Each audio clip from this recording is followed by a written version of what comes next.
You were 7 years old and you were lying on your stomach on the living room carpet with a box in front of you that was bigger than anything you had ever seen. When you lifted the lid, the entire world came pouring out in a flood of green and tan and brown. 200 plastic soldiers and horses and trees and fences and walls and cannons and a tin fort with painted windows and a gate that actually opened. You dumped it all out right there on the floor and spent the next 4 hours building a world that was more real to you than the one outside your window. Before we dive in, hit subscribe and drop a comment letting us know where you are watching from. That box said Marx on the side and it cost your father somewhere between $4 and $7, and inside it was more imagination per square inch than anything any toy company had ever put on a shelf before or has since. The Fort Apache set came with cavalrymen and Native Americans and horses and a blockhouse with a flag and a snap-together stockade wall and trees you could plant anywhere you wanted. Your job was not to play a game that somebody else had invented, but to build an entire frontier from scratch on the carpet between the couch and the television and decide for yourself what happened next.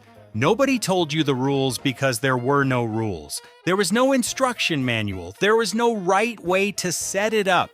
You looked at the pieces and you saw a story and you made it real with your hands. If your best friend came over after lunch, he saw a completely different story in the same pieces and you argued about it until dinner, and that argument was the best part.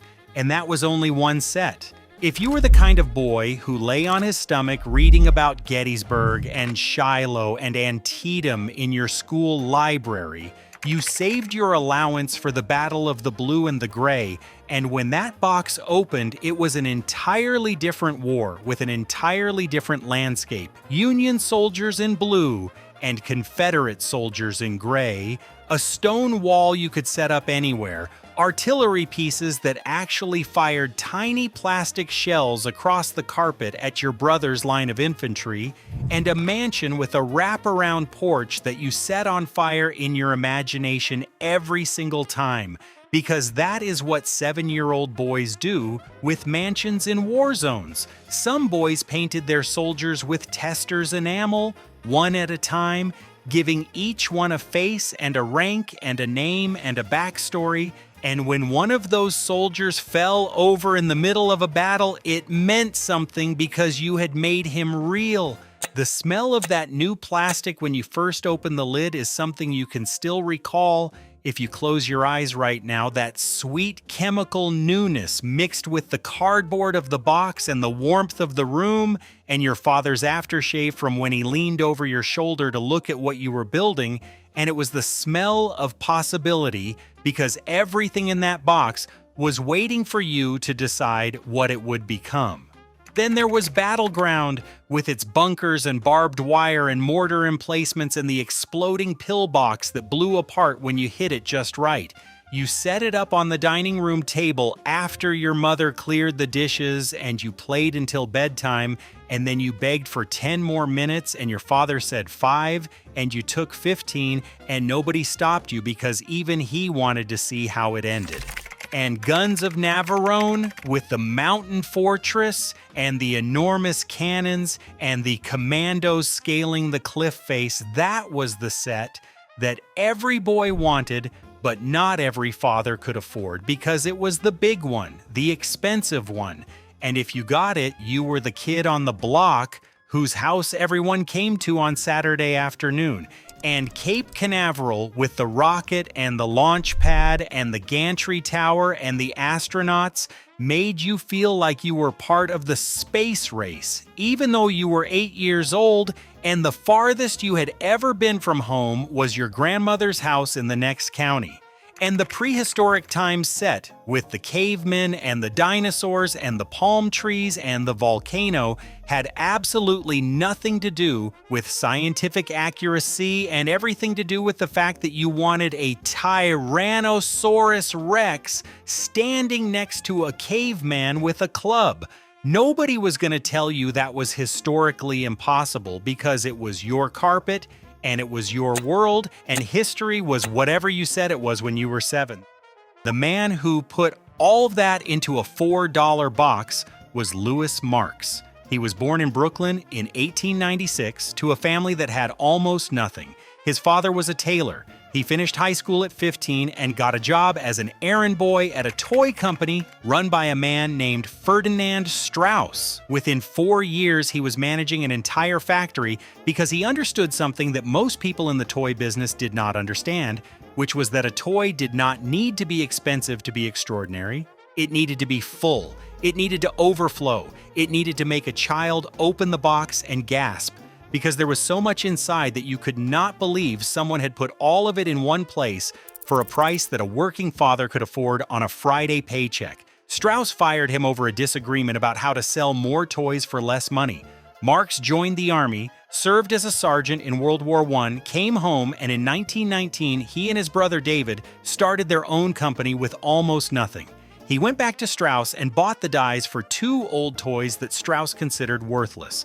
Marx redesigned them slightly, priced them so any family could afford one, and sold 8 million of each within 2 years. He was a millionaire at 26. By 1937, a newspaper in London called him the toy king of the world, and by that point he had 4,000 workers in American factories and 500 more in England. The company was still growing because the depression that was starving every other business in America could not touch a man who sold joy for $1. By 1955, Louis Marx was on the cover of Time magazine. The photograph showed his face bigger than Santa Claus, with toys swirling all around him.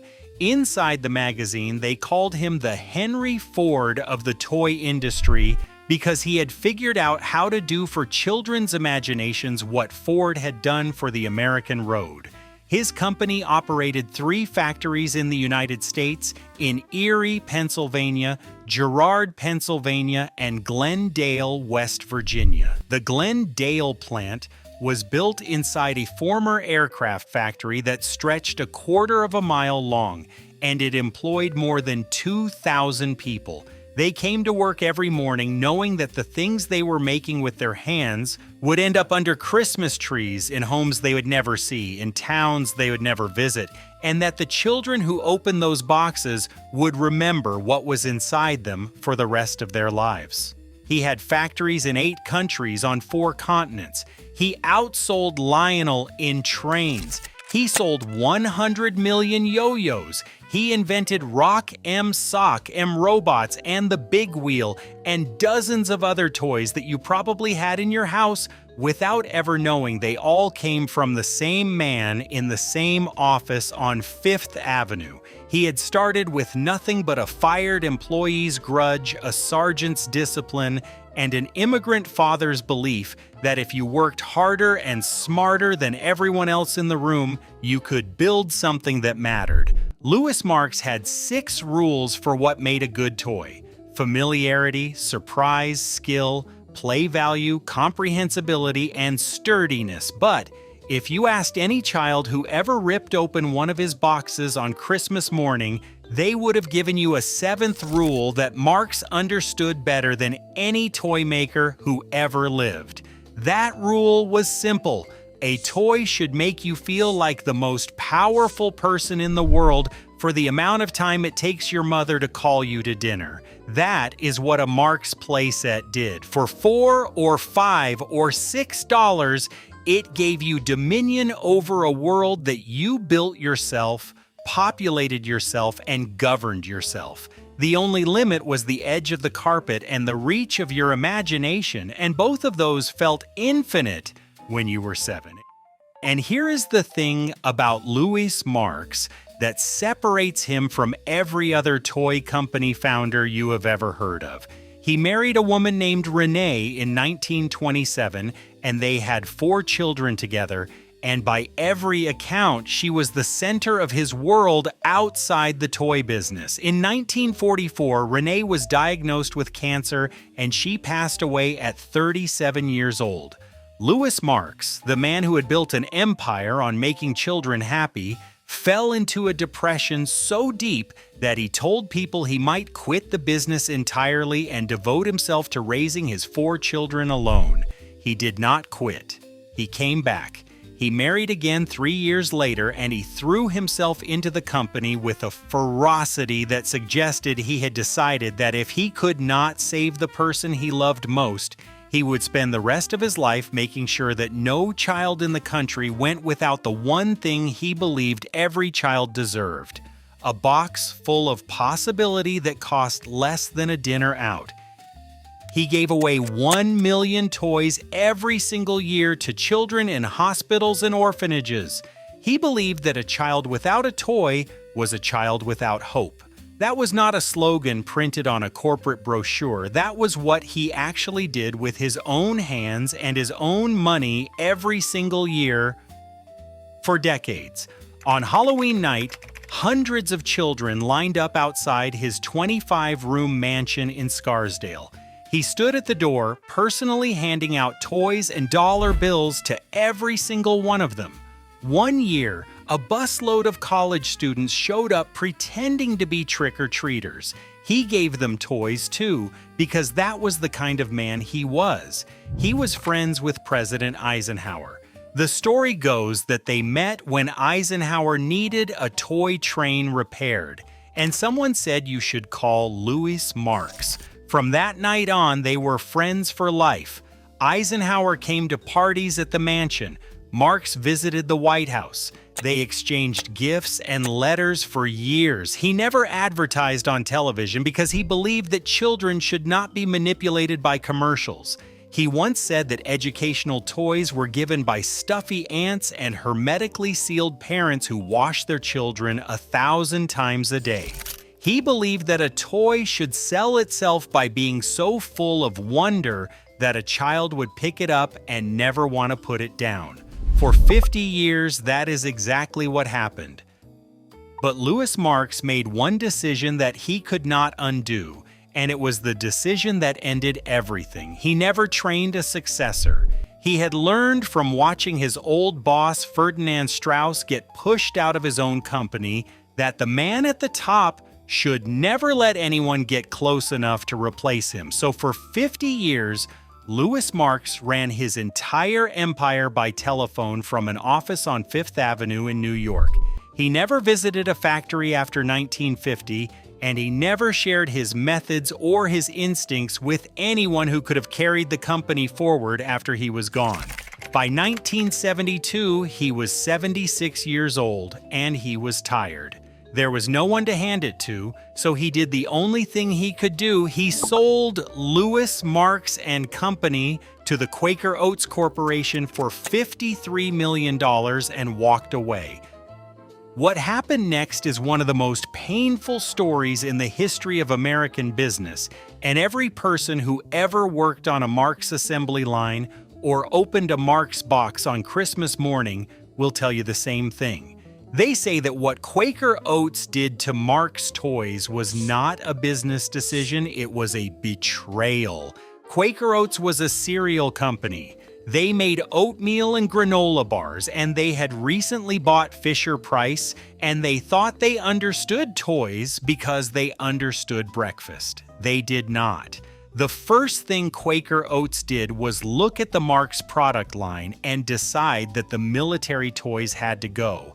The playsets, the soldiers, the forts, the battlegrounds, the cannons, the Green Army men, all of it was discontinued immediately because a cereal company decided that the toys your father bought you for Christmas did not fit their corporate image. After 52 consecutive years of profit under Louis Marx, the company that bore his name took its first loss within months of the new owners walking through the door. They had removed the heart of the company and replaced it with nothing, and the company began to collapse from the inside out in a boardroom that had never heard a child laugh.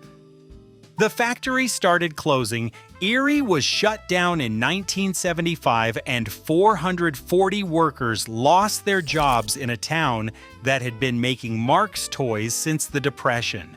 a town where fathers and sons and grandfathers had all worked in the same building, making the same toys for the same children year after year, and the assembly line was as much a part of the family as the kitchen table. Girard was closed the same year, and the train factory that had built toy locomotives for 40 years and had outsold Lionel at its peak went silent for the first time since Louis Marx had walked through its doors in 1934. The company that had been the largest toy manufacturer in the world a decade earlier was sold by Quaker Oats in 1976 to a British conglomerate called Dunby Combex for $15 million.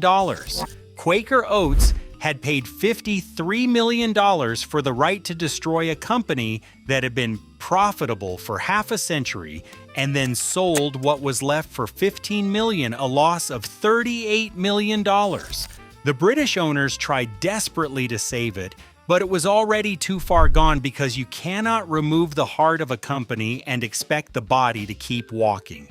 In January of 1980, the last factory standing was Glendale, West Virginia, and they shut that down too, and 800 workers walked out of a building that stretched a quarter of a mile long and had once made more toys than any factory in America.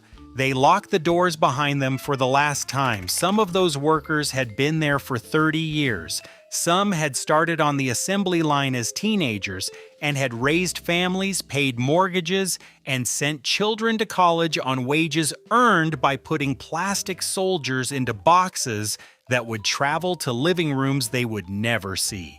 The town of Glendale had been a Marx town for decades, and when the factory closed, the town lost more than jobs. It lost the thing that made it matter. It lost the reason 2,000 people got up every morning and drove to the same building to make something together that brought joy to strangers. And that is a loss that does not show up on a bankruptcy filing. Louis Marx was 85 years old and living in White Plains, New York. On February 5, 1982, he closed his eyes for the last time. On the same day, a bankruptcy court issued the final order to permanently close the Glendale factory and liquidate everything inside it. The man who had spent 60 years filling boxes with imagination for $4 apiece, and the quarter-mile-long factory that had built those boxes for 2,000 families in a small West Virginia town, ended on the exact same day.